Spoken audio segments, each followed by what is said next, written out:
Hunter x Hunter fans, welcome to the New World.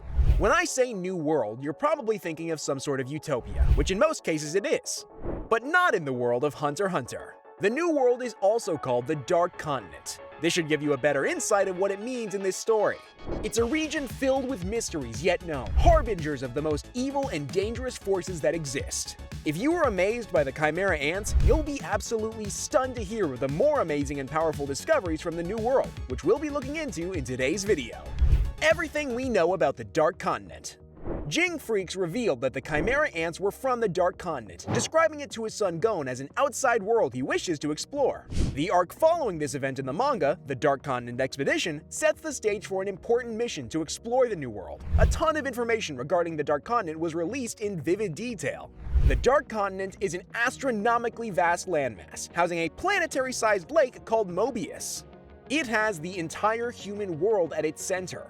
Realistically speaking, it is impossible to survive crossing the world's oceanic borders in an attempt to travel to the Dark Continent. But this is a fantasy world, so of course, there is a supernatural hack for all hopeful travelers. The Gatekeeper is a race of mysterious beasts, and they're known to possess the only viable pipeline to the New World. How this works is that upon meeting the travelers, the Gatekeeper assesses their characters and then summons a being known as the Guide. This summoned being then acts as a type of chaperone, granting safe passage to the travelers, to an extent. There have been 149 different expeditions into the Dark Continent, and in those attempts, only 5 trips had returning survivors. Out of the thousands who took part in these voyages, there were 28 survivors in total. Even among those lucky few, only 3 of them passed the post-voyage evaluations and were able to go back to their normal lives. That leaves us with an astounding survival rate of 0.04, which further proves how incredibly horrific this place is. The Dark Continent was revealed to be the origin of all magical beasts. This probably makes you wonder, if a trip to the Dark Continent is such a dangerous venture, why do humans in this world keep doing it?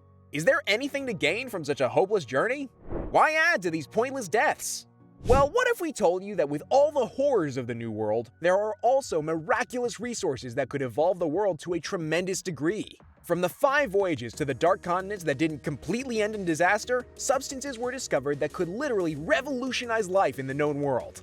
One of these treasures is the Unmanned Rock, a small bead capable of generating up to 20,000 watts of electricity per day when dipped in water. There's also Nitro Rice, a resource said to be the ultimate secret to longevity. Another is the Trinity Elixir, a compound said to be the mother solution to all sorts of liquid. The rest include the Metallian, an alchemy plant, and a plant known only as the Unknown Herb, said to be able to heal all forms of diseases or ailments. It's a vast world filled with numerous mysteries, and there are definitely a lot more incredible resources yet to be discovered. However, these treasures aren't exactly up for grabs. An adventurer can't just stroll around the Dark Continent, find and collect these resources. This is because, among the numerous magical beasts that exist in this world, there have been 5 recorded godlike entities that make the successful acquisition of these items impossible. These beings are known as the 5 Threats, and they are at a devastating level of power that surpasses the laws and structures of the known world. These entities include the gaseous life form I, known as the Codependence of Desire. There's also the botanical weapon Brion, known to be the sphere that protects the ancient ruins. Another of these beings is known as the Exchange Between Life and Pleasure, PAP. It's a beast that keeps humans as pets by sucking their lives away while making them enjoy it. The Snake Twin Hellbell is another one of these monsters, known to infect its prey with homicidal desire. The last, but certainly not least, is the immortality disease Zobe, a being that grants an unending life filled with despair. Remember how devastatingly overpowered the Chimera ants were? The creatures that killed numerous hunters, reached uncanny power levels, and almost took over the world? Well, it's been shown in the Dangerous Creatures Evaluation list that these 5 threats are at a level of power that far outranks them. So you can imagine how disastrous an encounter with any of these monsters would be. These beings relentlessly massacre the vast majority of adventurers that enter their territories in search of resources. What's even worse is the fact that the survivors that remain from these failed missions are cursed by the Guide to carry one of these threats back with them to the human world. We're going to be looking into the most important trips to the Dark Continent and the results of these explorations. But before we continue, don't forget to subscribe with notifications on and hit that like button for weekly doses of plot armor. Dark Continent Expeditions. The 5 documented trips to the Dark Continent that didn't completely end in chaos were led by 5 nations, collectively referred to as the V5. This alliance consists of the Bejeros Union, the Federation of Ochima, the United States of Saherda, the Mimbo Republic, and the Kukan-Yu Kingdom. Each of these 5 nations held their own separate excursions to the Dark Continent in pursuit of one of the 5 known resources. But each encountered one of the 5 threats that derailed their respective missions. The Bejeros Union's voyage to the unknown world was in order to acquire the Unmanned Rock, which unfortunately led them to the territory of Pap. Out of 1,000 adventurers, only 7 survived this horrific encounter. The United States of Saherda conducted their own trip to the Dark Continent in pursuit of the all-healing unknown herb. But instead, they were almost completely wiped out by the botanical weapon Brion, leaving only 2 survivors. A similar tragedy befell the Federation of Ochima, who traveled to the other side in search of the secret to extraordinarily long life, the Nitro Rice. 99% of their squad got killed by Hellbell, the twin-tailed snake. The last 2 voyages ended just as disastrously. The Mimbo Republic's trip in search of the Trinity Elixir resulted in a massacre at the hands of Ai, and the Kukan-Yu Kingdom's raid in search of the alchemy plant Metallion was made into a nightmare by Zobe, the immortality disease. It left only 6 survivors. But with everything said about those expeditions, there's another thing that is puzzling. How did all this knowledge about the Dark Continent come to be? The information that's guided the various parties on their voyages beyond the known world, as well as the one that's being planned in this expedition arc, mostly came from a book titled Journey to the New World. It was written by a man named Don Freaks, who explored this area 300 years ago. As you can already tell, there may be a link between this Don and some characters in the series, but we'll discuss that later. The book was set to have editions for the East and West, however only the East edition was released, while the West edition is still nowhere to be found. This led to Jing's speculation that Don is still alive on the Dark Continent and still writing the book as he continues to explore the world. So guys, fasten your seatbelts as we delve deeper into the Dark Continent. It gets crazier because there's a brewing conflict ahead. The New World story so far. After nearly 340 chapters of the different characters exploring the known world and facing their different missions, threats, and goals, why did the Dark Continent suddenly become such a big deal? Why did its existence become such a pressing matter? And how did a mission to explore it come about?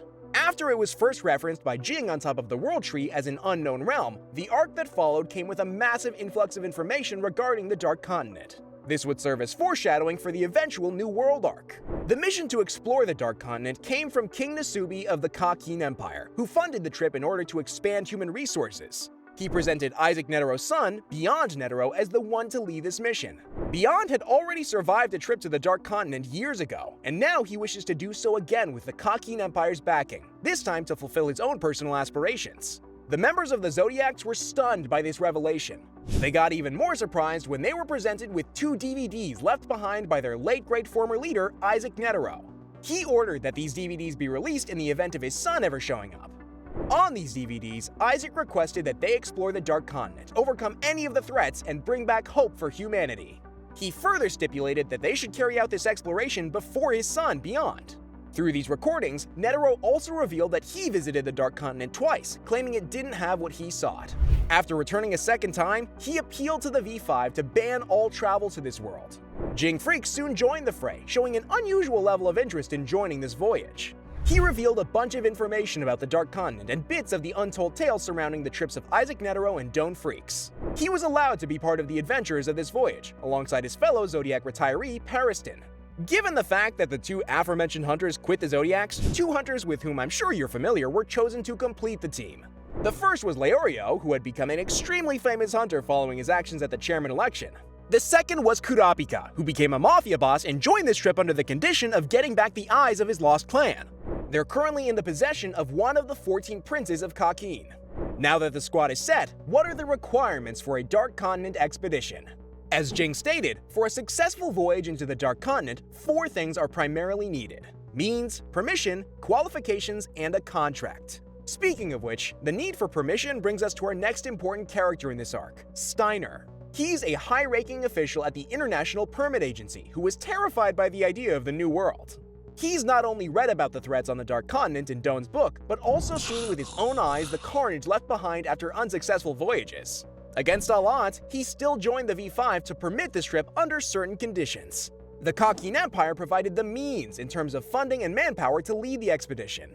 As for the qualifications, the trip had more than a few qualified parties. It was literally led by a man known to be the son of the most powerful hunter ever, and his name itself is already a sign that he may have surpassed his father in power. Aside from Beyond, the Zodiacs are also present, joined by Jing and Parison, the new recruits Kurapika and Leorio, and the rest of their trained squad. And finally, in order to achieve a contract, the V5 agreed to merge with the Kakin Empire in light of this expedition, thus creating the V6. I know it sounds like a car engine, but who cares? The journey to the Dark Continent has already begun, with all concerned parties in the voyage having taken refuge inside a massive ship called the Black Whale, and a lot of tension is already building up. Firstly, the Hunter Association has a plan to drop off all civilian passengers on a fake Dark Continent referred to as the New Continent. This could potentially cause conflict when it happens, and Beyond Netero is currently incarcerated by the former V5 inside of the Black Whale, an arrest to which he surrendered quite easily, making it seem as though he wanted to be caught. King Nasubi has ordered the start of a sacred Kakin ritual known as the Succession Contest to take place at the top section of the Black Whale. A war in which the 14 princes of Kakin embark on a battle to the death, where the sole survivor will become the heir to the empire. To add to the chaos, Kurapika has personal business with the 4th Prince Saraidnik, who has the Kurta clan eyes he seeks. The Hunter Association is coordinating this trip the best they can, but things are bound to fall apart sooner or later given the fact that Hisoka as well as the Phantom Troop are also aboard this vessel for their own hidden agendas. With all this, it's pretty clear how epic and chaotic the upcoming arc is gonna be. The lore behind the Dark Continent is so vast that the possibilities for discoveries on this voyage are literally endless. But as for the story, while it's just as intricate and thrilling as ever, we feel Yoshihiro Togashi left a few breadcrumbs as to where it is currently headed and the reveals to come. Theories and predictions. Theory number 1, and definitely the most obvious one, is that the legendary author of the Journey to the New World, Don Freaks, is either an ancestor or distant relative of Jing and Gon Freaks. I know what you're thinking, pretty damn obvious. However, despite the glaring evidence that is their shared family name, it hasn't been officially confirmed in the series just yet. If we accept this theory as reality, that would lead us to make further speculations regarding Jing Freaks' goal in this expedition. Saying Jing's desire to explore the Dark Continent was born from his fervent curiosity does make sense, but feels rather shallow given his nature. In the Dark Continent Expedition arc, Jing was the one who brought up the Journey to the New World and Don Freaks' topics, theorizing that the man was still alive and writing the West edition of his book. So it would make a lot of sense to say Jing's real goal of going to the Dark Continent is not only to prove his theory correct, but also to meet his distant relative Don. Which is pretty ironic given the journey he set Gon on to find him. In case you're not convinced Don could still be alive since his journey to the New World was literally 300 years ago, remember that the Dark Continent is known for having items that can extend one's life to extraordinary levels. One of these is Nitro Rice, so it is quite possible that his life may have been prolonged to this current time period using this resource. Other treasures he may have discovered on his travels could also have contributed to his longevity. In the case of Don being dead, another reasonable story path could be Jing discovering what he left behind, which could be the West edition of his novels and maybe other remarkable resources. If Don Freaks is indeed alive, it won't only serve as potential fulfillment for Jing's goal, but also as a great addition to the story. It would be super interesting to see the man who not only traveled to the Dark Continent 300 years ago, but conquered it to a remarkable extent and provided humanity with detailed information about this abyss. Theory number 2 is another reasonable one that should already be labeled as fact by now, given the level of undeniable evidence to back it up. It's concerning one of the 5 threats introduced in the Dark Continent Expedition arc, and one of the main mysteries in the past arcs. Ai and Nanika respectively. What if Ai is Nanika? In the extra page of chapter 341, it was revealed that Nanika is from the Dark Continent. And during the chairman election arc, Nanika displayed the power to bend reality infinitely. This is a level of power that's beyond anything else we've seen in the series, including Chimera ants native to the Dark Continent. This would rank Nanika higher on the dangerous creatures evaluation list than them, which, in case you weren't paying attention earlier, would mean Nanika is on a similar level with the 5 threats. Now it's only a matter of which of the 5 threats, and it should be pretty clear which it fits the description of most. Ai is known as the codependence of desire, and given Nanika's current condition with Aluka, it's by definition a codependent life form. Also, Nanika has the ability to grant wishes, and what are wishes if not statements of desire? As for how it got into the human world, remember that these creatures are sent as curses to the known world for their failed missions in the Dark Continent. Another strong piece of evidence would be the manner in which Nanika claims its victims. While the person who refused its wishes is crushed, their loved ones are wrung to death. That latter part matches how past victims of the Dark Continent were described. That, and the fact that Jing clearly said that Ai claimed victims in the known world, makes it reasonably clear that Nanika is at least a part of Ai from the Dark Continent. Okay, brace yourself everyone, because from here on, the speculations only get wilder. We are about to discuss a man who possesses terrifying abilities unknown and a power untold that could surpass all we have seen so far. Theory number 3 is similarly focused on the 5 threats. During this exploration, the characters are going to encounter an entirely new calamity on the Dark Continent, aside from these registered nightmares. The 5 known calamities, Brion, Zobe, Ai, Hellbell, and Pap, are by far the most disastrous beings to be introduced to the series so far. But nobody ever said the Dark Continent was limited to just 5 threats, especially given the fact that no one has completed a full exploration of the continent to know its limits. The arrival of a new apocalyptic threat that eludes the knowledge of the explorers would not only serve as a great twist to the narrative, but also strongly establish the Dark Continent as the dangerous and mysterious world that it is. Most likely, the characters will attempt to avoid the known threats during their journey, but end up facing a new one instead. We'll not only get to see a new creature of untold power, but also how the characters struggle to overcome it.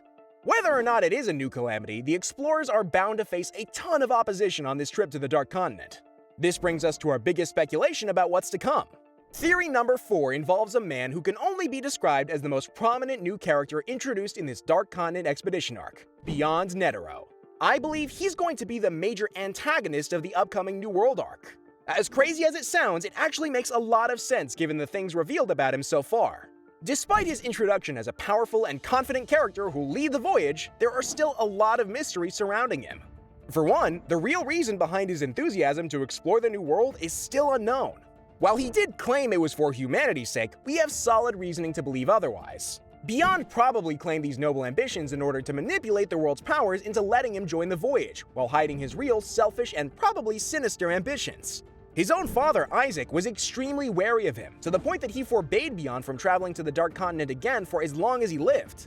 He even set countermeasures to stop Beyond's voyage plans in the case of his death, as previously mentioned. Perhaps Isaac caught glimpses of his son's darker nature and has an idea of what Beyond seeks on the Dark Continent. Maybe even what he's capable of doing in order to achieve that goal. It could very well be the same thing that his father previously failed to find. Given that Beyond has already been to the Dark Continent and back, he may have already stumbled upon something that caught his interest, and he's willing to manipulate the world in order to obtain it. Isaac explicitly told the Association to thwart any plans his son may have after all. Regardless, Beyond is already on this voyage to the New World, and one thing we should expect to see is a massive betrayal. This will eventually lead to a major showdown between Beyond and the Hunter Association, who will try to stop his plans like Isaac requested. Given the fact that Beyond is the son of the most powerful hunter and that he's already survived a trip outside the known world, there's no doubt that he's a very powerful man.